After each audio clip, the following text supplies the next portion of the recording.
Hello and welcome to Unit 2. So what you're going to love about Unit 2 for this class is that it's actually just a review of what you did in grade 10.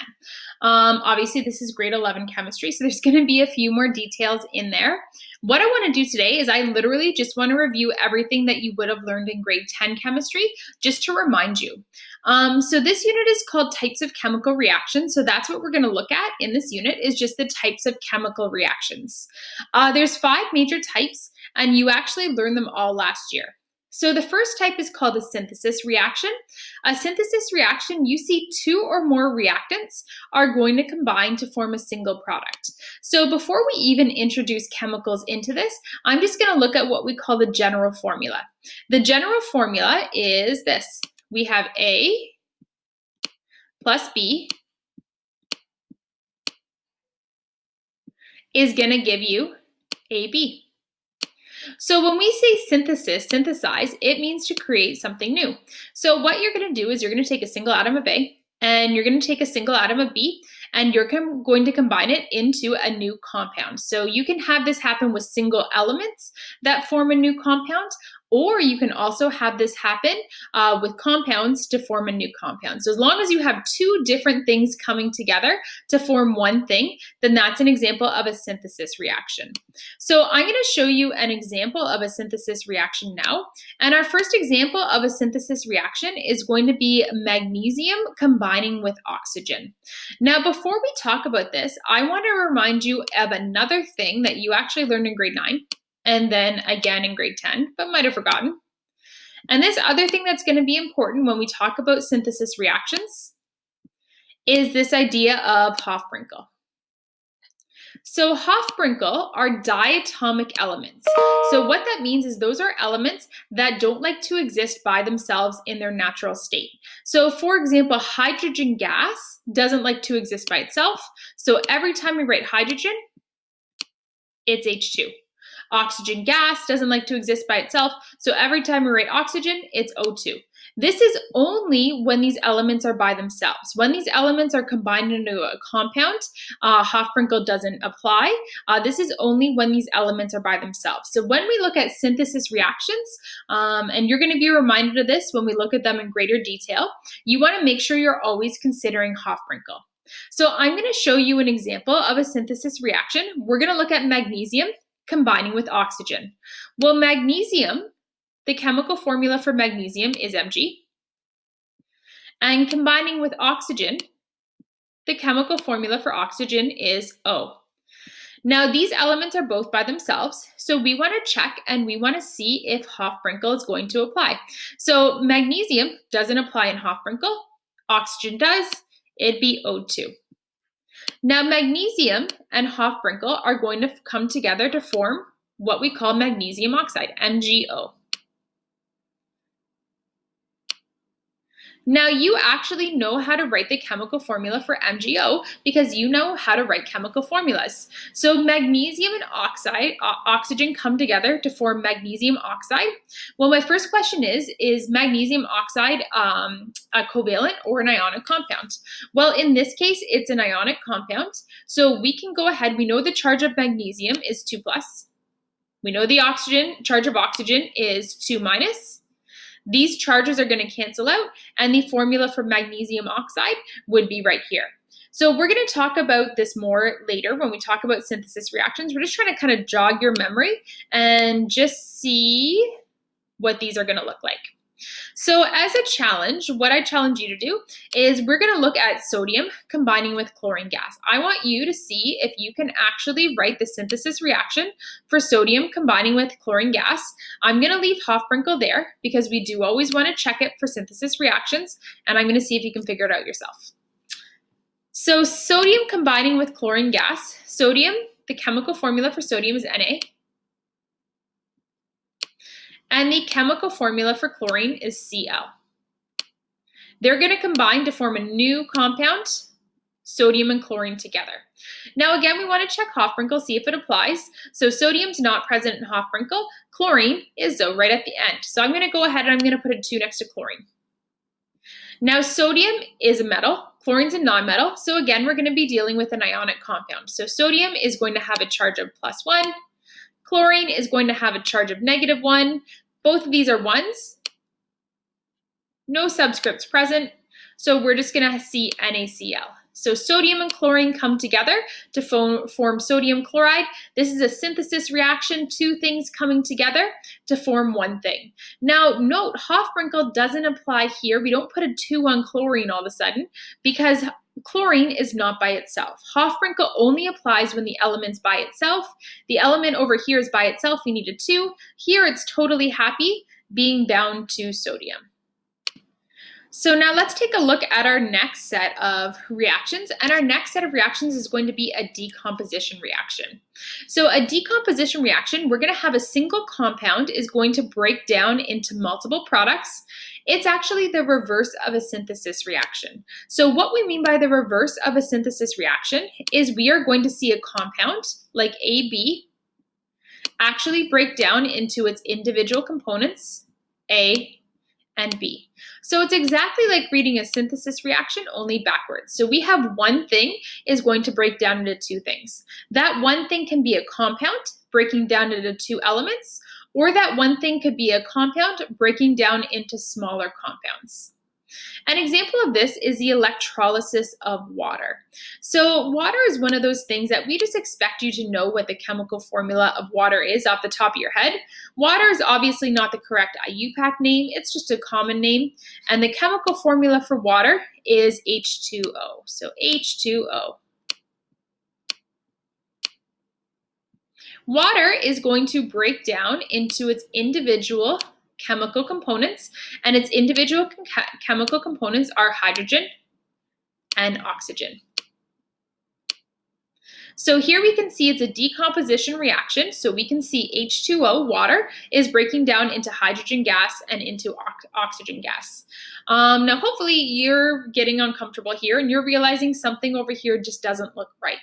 And that's because in decomposition reactions, we also have to consider Hofbrinkel. So we need to think these elements are now by themselves. Since they're by themselves, do I need to put a 2 there? So H is in Hofbrinkel, so I need a 2 here. O is also in Hofbrinkel. I also needed 2 here. Now, oftentimes students ask me what the word electrolysis means. Electrolysis is just a way to break down something. So electrolysis is taking a lot of electricity, it's running it through water, and it's breaking it down into its individual components. We're going to talk more next lesson about how to represent this in our chemical formula. So right now, our focus is just actually figuring out what the different types of reactions look like. In the next lesson, we'll look at how to actually correctly include electrolysis in our chemical formula. So now we've covered synthesis and now we've covered decomposition, and you can see how they're really just opposites of each other. Next, we're going to look at our next type of reaction, and that's going to be a single displacement reaction. So a single displacement reaction, you see one element is going to replace another similar element in a compound, and the general formula is this. So we're going to have one element, and it's going to replace another similar element in a compound. So when we say similar, we mean metals replace metals, non-metals replace non-metals. So I'm going to use blue to represent a metal, and a single element is going to replace something in a compound. So remember, a compound is two atoms joined together, 2 or more atoms joined together. So here I can see A is actually going to go ahead and replace B in this compound. So what's going to happen is A is going to replace B. So instead of writing B, I'm going to write A, and B is going to be all by its lonely self. So now A is going to be bound in that compound, and it's gone ahead and it's kicked out B.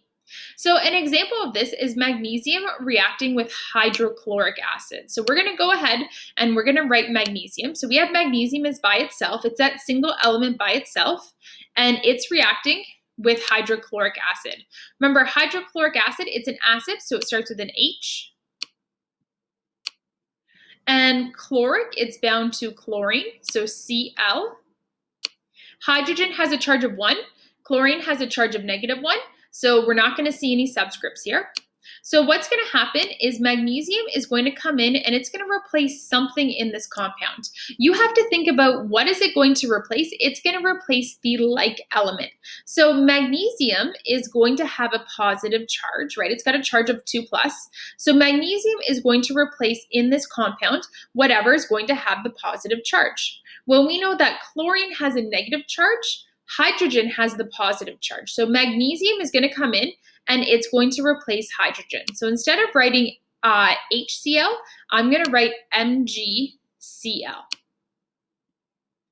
Now we want to make sure we've written this correctly, so we want to go back to what we learned last unit about chemical formulas. This is an ionic compound, so we want to use charges to cross over. So magnesium has a charge of 2, chlorine has a charge of 1, or -1. So in order to properly write this, we're going to switch these charges. So we'd have a 1 here, we don't need to write that, and we'd have a 2 here. So this is the proper formula for magnesium chloride.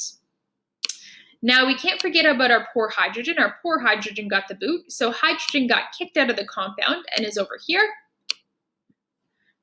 Now that we have hydrogen by itself, the other thing that we do want to consider is we want to consider Hofbrinkel. Anytime an element's by itself and not in a compound, you need to consider, does it need a 2? Is it a diatomic? In this case it is. So we would need to go ahead and put a 2 there.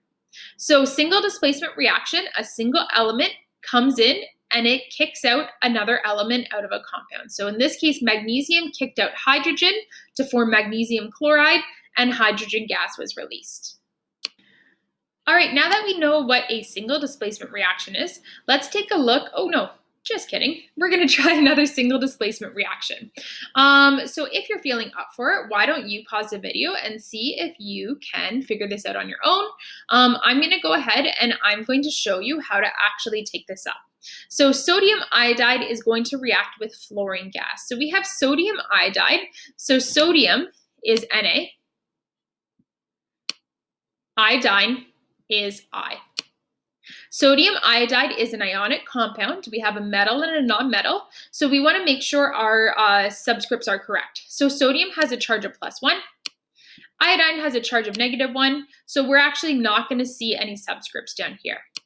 It's reacting with fluorine gas. The chemical formula or chemical symbol for fluorine gas is just F. Now, before we show you what the products are, we want to remind you of what that we always want to check for Hofbrinkel. So we have an element by itself here. So we want to see if it's present in Hofbrinkel. F is present in Hofbrinkel, so we need to put a 2 here. Now we're going to see a swap. We want to consider though which one is going to swap with which. So sodium has a positive charge, iodine has a negative charge, fluorine has a negative charge. Fluorine has a charge of -1. So fluorine is going to swap with whatever is like it, and what's like it in this case is iodine. So instead of writing NaI, I'm going to write NaF. Now this is an ionic compound, so I want to make sure that I remember my charges. Sodium has a charge of positive, fluorine has a charge of negative.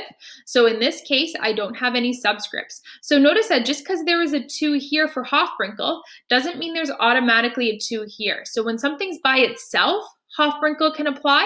However, when we're with a compound, in a compound, we always want to take a look at our charges. Now fluorine kicked iodine out, so now iodine is by itself. Now that iodine is by itself, we want to consider Hofbrinkel. So is iodine, is I in the word Hofbrinkel? Yes, it is. So we want to put a 2 right there. All right, so now that we've taken a look at our single displacement reactions, now we're ready to move on to our double displacement reactions. So a double displacement reaction is 2 reactants combined to form 2 new compounds. The general formula is, so in single displacement, you had a single element with a compound. Now you actually have 2 compounds. So our general formula is going to look like this. You are going to have a metal and a metal, and that is going to be bound to a non-metal and a non-metal. And essentially what we're going to see is we are going to see our metal and our non-metal are just essentially going to form two new compounds. They are going to swap positions. So A and B are going to swap. So now we are going to see A and B are going to swap positions. So instead of being bound to Y, A is now going to be bound to Z. And instead of being bound to Z, B is now going to be bound to Y. And by having this swap, you can see that we actually have formed two new compounds. So we started with AY and BZ. Now we have AZ and BY. So again, sometimes confusing with letters. So why don't we go ahead and look at these for our chemical formula. So we're going to take a look at our first example. Our first example is going to be potassium iodide reacting with lead nitrate. So potassium iodide, the chemical formula for potassium is K. Chemical formula for iodine is I. Charge on potassium is 1. Charge on iodine is 1. We're not going to see any subscripts. It's going to combine, it's going to react with lead to nitrate. So lead is represented by Pb. And nitrate, I don't see an "ide" ending. That tells me I'm dealing with a polyatomic compound. So I'm going to take a look at my polyatomic chart, and I'm going to see that nitrate is NO3. NO3, according to my chart, has a charge of -1. Lead, according to here, has an oxidation number of 2. So we are going to see these charges swap. So this 1 is going to come down next to lead. I don't need to write anything. But this 2 is going to come down next to nitrate. I do need to put a 2 here. Now remember, anytime I put a subscript next to a polyatomic compound, I need to put brackets around it to make sure I have the correct formula. So now what we're going to see is we are going to see our two metals are going to swap. I'm just going to underline your metals to remind you what they are. The nice convenient thing is that the metals are always written first. So our metals are written first. So we're just going to see potassium and lead are just going to swap positions. So I'm just going to have, instead of writing potassium here, I'm going to write lead here. I'm going to write Pb. And instead of writing lead here, I'm going to write potassium here. Now I'm going to keep everything else the same. So that means that iodine is going to go here. And that means that nitrate is going to go here. Now here again, we have to double check to make sure that this is written correctly. So we have to double check our charges. So lead, remember, has a charge of 2. We were told that at the beginning. And iodine has a charge of 1. So I would want to go ahead and swap these charges. I would need a 2 under here. Potassium has a charge of 1. Nitrate has a charge of 1. So in this case, I'm not going to see any charges. They're the same, they're 1. I don't need to write anything else. So we can go ahead and we can assume that this is correct. So we had potassium iodide to start, and we ended up with potassium nitrate. We had lead nitrate to start, and we ended up with potassium iodide. So you can see that we actually have two brand new compounds that have formed. That's our example of our double displacement reaction. All right, now that we understand double displacement, the last thing I want to look at is the last type of reaction, and that's a combustion reaction. So a combustion reaction is any hydrocarbon that reacts with oxygen gas, and it's going to create carbon dioxide and water. So when I say hydrocarbon, what I mean by hydrocarbon is any combination of the elements hydrogen and the element carbon. So we just call that HC for hydrocarbon, any combination of hydrogen and carbon together. It is always going to react with oxygen. So the other reactant is always going to be oxygen. And it's going to form the products carbon dioxide and water. So this is actually an example of what's known as complete combustion. We're going to take a closer look at combustion later on in this unit, and we're also going to introduce the idea of incomplete combustion to you. So for now, I just want to remind you of what you learned in grade 10. And in grade 10, you would have learned that combustion looked like this. So for example, a specific example that we could give you, we could look at the combustion of methane gas. Methane gas is that gas that comes out in a Bunsen burner. So methane gas is CH4.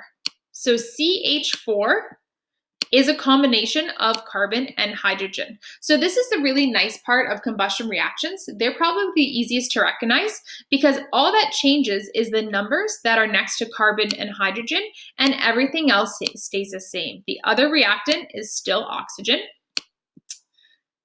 and the two products are still going to be carbon dioxide, CO2, and water. So hopefully this lesson helped you to jog your memory just about what the types of reactions are. In the next lesson, or the next two lessons, we're going to continue reviewing grade 10 concepts. So in the next lesson, we're going to take a look at how to actually write some of these chemical equations. So we're going to talk more about the word reactant and product and what this arrow actually means. And then after that, we are going to remind you of your best friend balancing. Once you've remembered everything from grade 10, we'll take a closer look at all these types of reactions. So join us next time where we take a deeper look at how to write these chemical equations, and we'll continue our grade 10 review. Have a great day.